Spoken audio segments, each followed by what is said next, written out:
Good morning students chapter number 5 topic आसन सब topic meaning of आसन इंट्रोडक्शन ऑफ आसन yoga the way of life. Students last time जो हमने बात की थी वो एलिमेंट्स ऑफ योगा की बात की थी, जिसमें 8 एलिमेंट्स थे। योगा के 8 एलिमेंट्स हैं जो आपका यम नियम आसन प्राणायाम प्रत्याहार धारणा ध्यान समाधि। तो ये जो है 8 एलिमेंट्स हैं योगा के, इनके थ्रू ही हम योगा की किसी भी चीज़ की प्राप्ति कर पाते हैं। ठीक है ना। तो नेक्स्ट हम बात करते हैं मीनिंग ऑफ आसन्स। अब a position which is steady and comfortable. In asanas, body is kept in various positions in such a way that the uh, act, active of the organs and glands of body becomes more efficient and finally improve the health of uh, mind and body. Students, according to Patanjali, asan means sthiram sukram asanam, that position which is comfortable and steady. Means व्यक्ति का सुख की स्थिति में बैठना, मतलब आरामदायक स्थिति में बैठना ही आसन है। जिस स्थिति में या जिस पोजीशन में स्टूडेंट्स कोई भी पर्सन अपने आप को कंफर्टेबल महसूस करता है उसे ही हम आसन बोलते हैं। ब्रह्मण निषेध to sit in a comfortable position or posture for everlasting period is called आसन। मतलब स्टूडेंट्स अनंत या सुखपूर्वक बैठने की स्थिति, मतलब आरामदायक स्थिति, इसका भी मीन्स यही है कि जो बिल्कुल सुखम स्थिति हो जिसमें हम आराम महसूस करें अनंत टाइम तक, मतलब लॉन्ग पीरियड तक बैठने की स्थिति, उसको हम आसन कहते हैं students. As a matter, asana is that state of body in which it may be kept easily.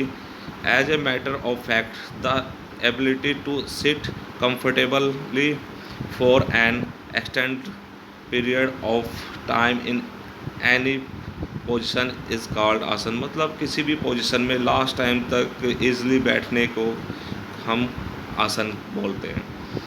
In asana, body is kept in various positions in such a way that the activities of organs and glands of body becomes more efficient and finally improve the health of mind and body. Students asanas में इस position में बैठा जाए जिससे कि हम अपनी जो बॉडी के हमारे ग्लैंड्स हैं ऑर्गन्स हैं वो अच्छे से वर्क करें और हमारी जो हेल्थ है वो इम्प्रूव हो सके, मेंटली भी और माइंड की भी और बॉडी की भी जो हेल्थ है उसको हम इम्प्रूव कर सकें, उसको हम आसन कहते हैं। जो हमारी कंफर्टेबल पोजीशन होती है उसे हम आसन कहते हैं।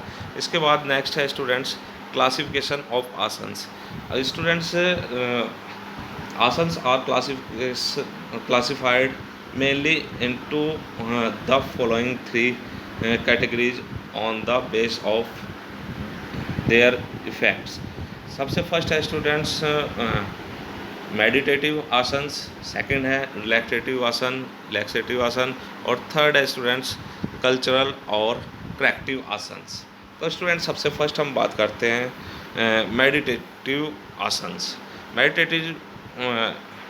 Meditation power of an individual is enhanced.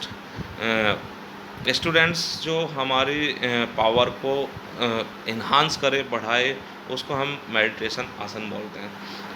तो कौन कौन से आसन हैं मेडिटेटिव आसन कौन कौन से हैं? सबसे फर्स्ट स्टूडेंट्स पद्मासन, सेकंड है सिद्धासन, थर्ड है गौमुख आसन और फोर्थ है वीरासन।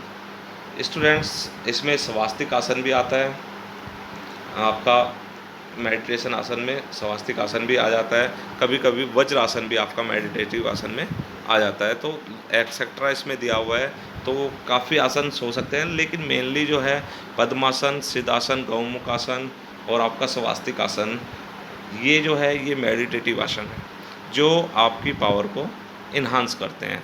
सेकंड है स्टूडेंट्स आपका रिलैक्सेटिव आसन, remove fatigue and relax and individual physically and mentally, जो हमारी बॉडी को रिलैक्स करते हैं, जो फिजिकली थकान होती है, मेंटली थकान होती है, उसको दूर करते हैं। जिस आसन के थ्रू हम अपनी फिजिकली और मेंटली बॉडी की थकान को दूर कर सकते हैं, उसको हम रिलैक्सेटिव आसन बोलते हैं स्टूडेंट्स। कौन कौन से आसन है वो आपका संस्करण आसन, शवासन और मकर आसन। स्टूडेंट्स आपके 3 आसन्स दिए हुए हैं, इसमें एक्सेट्रा दिया हुआ है। एक्सेट्रा मीन्स आपका इस और भी आसन हो सकते हैं। शवासन हो गया, शवासन सबसे अच्छा है आपके बॉडी को रिलैक्स करने के लिए। मकरासन भी अच्छा आसन है जो आपकी बॉडी को रिलैक्स करते हैं, मतलब किसी भी तरह की बॉडी में थकान हो, फटीग बोलते हैं हम थकान को, किसी भी तरह की थकान हो उसको दूर करने के लिए जो आसन किए जाते हैं उनको हम रिलैक्सेटिव आसन बोलते हैं। नेक्स्ट है स्टूडेंट्स कल्चरल और corrective asanas, regular and systematic the different activities of the body and finally provides the energy to the body. Students जो हमारी बॉडी को एनर्जी प्रोवाइड कराएं या हमारी बॉडी को करेक्ट करें या हम किसी कल्चरल में यूज़ करें उस आसन को, उनको हम करेक्टिव आसन या कल्चरल आसन बोलते हैं। ये हमारी बॉडी में जो डिफॉर्मेटिव होती है उनको सही करने में भी हमारी हेल्प करते हैं। जैसे कि कुछ आसन हैं, जैसे कि हमारे आपने इससे पहले पढ़ा भी होगा, मैंने आपको बताया भी है, स्कोलोसिस हो जाता है, लॉर्डोसिस हो जाता है, आपका बो लेग हो जाती है, नोक नी हो जाती है, आपका फ्लैट फुट। तो इन तरह की जो डिफॉर्मेटिव है बॉडी के अंदर उनको सही करने का काम करती हैं। कौन कौन से इस तरह के आसन हैं आपका शीर्षासन, सर्वांगासन, मस्तेंद्रासन, हलासन, भुजांगासन, चक्रासन, गौमुखासन, आपका सिंहासन, वज्रासन, धनुरासन। तो स्टूडेंट्स एक्सेट्रा, तो ये कुछ आसन्स हैं जो हमारे करेक्टिव आसन्स हैं, कल्चरल आसन्स हैं। तो ये हमारी बॉडी में जो डिफॉर्मेटिव होती है उनको दूर करने में हमारी मदद करते हैं और हमारी बॉडी में एनर्जी को इन्हांस करते हैं, बढ़ाते हैं। इससे हमारी बॉडी फ्लेक्सिबल भी होती है और हमारी बॉडी हेल्थी भी होती है और जो हमारी बॉडी में पावर को इन्हांस करते हैं, एनर्जी को इन्हांस करते हैं, बढ़ा देते हैं। स्टूडेंट्स मेनली हमारे 3 टाइप्स के आसन इसमें क्लासिफिकेशन ऑफ आसन में दिया है, मेडिटेटिव आसन, रिलैक्सेटिव आसन और कल्चरल आसन। ये मैंने आपको बता दिया इनका तीनों का क्या क्या कौन कौन से इनमें आसन इंक्लूड होते हैं, इनकी पिक्चर के बारे में भी, जो इनको कैसे परफॉर्म किया जाता है इनके बारे में हम आगे बात करेंगे। मेनली आपको अभी बताया कि 3 टाइप्स के आसन हैं, ये किस किस तरह से कौन कौन से चीज़ में हमारे लिए बेनिफिट देते हैं।